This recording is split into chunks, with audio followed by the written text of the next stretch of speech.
நீதிபதி திரு ஜி.ஆர். சுவாமிநாதன் அவர்கள் ஒரு தவறு செய்திருக்கிறார். கடந்த காலத்தில் ஒரு மோசமான அதிகாரியை நல்லவர் என்று சான்றளித்து விட்டார்.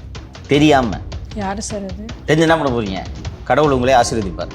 ஆனால் அதே இது நீதிபதி அவர்களும் சொல்லியிருந்தாரு, தமிழகத்தில் கூடிய இந்த அதிகாரிகள் எல்லாம் ஆசீர்வதிக்கப்பட்டவர்கள் அப்படின்னு சொல்லி. ஸோ அந்த தவறை பின்னாளில் நீதிபதி அவர்கள் புரிந்திருப்பார் என்று நான் கருதுகிறேன். ஸோ அந்த தவறு சரி செய்யப்படவும் வாய்ப்பு இருக்கிறது என்று நான் புரிந்து கொள்கிறேன். இது ஒரு portion. Second portion impeachment procedures.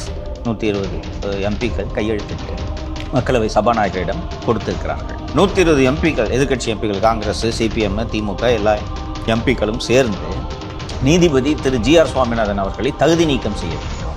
ஏன் தகுதி நீக்கம் செய்ய வேண்டும் என்றால் இதெல்லாம் காரணம், இந்த மாதிரி தீர்ப்பு கொடுத்துருக்காரு அப்படின்னு சொல்லிட்டு போய் அவர்கள் சபாநாயகரிடம் மனுவாக கொடுத்திருக்கிறார்கள். நீதிபதிகள் எப்படி பதவி நீக்கம் பண்ணுறது? சபாநாயகர் வந்து குடியரசுத் தலைவருக்கு அனுப்புவார். குடியரசுத் தலைவர் வந்துட்டு ஒரு குழு அமைப்பார், விசாரணை குழு. இந்த விசாரணை குழு வந்துட்டு ஒரு அறிக்கை சப்மிட் பண்ணுவாங்க. அது வந்துட்டு ராஜ்யசபாலையும் லோக்சபாலையும் வந்துட்டு தீர்மானம் நிறைவேற்றப்படும். யார் மெஜாரிட்டியோ அவங்க 2/3 மெஜாரிட்டி. அதுக்கப்புறம் மெஜாரிட்டியை நிரூபித்தாங்கன்னா தகுதி நீக்கம் நடைபெறும். அப்படி இது பிரமாதமாக சொல்லிட்டோம். இதான் ப்ரொசீஜர். இது அவருக்கு அது என்ன சார்? வாய்ப்பே இல்லை.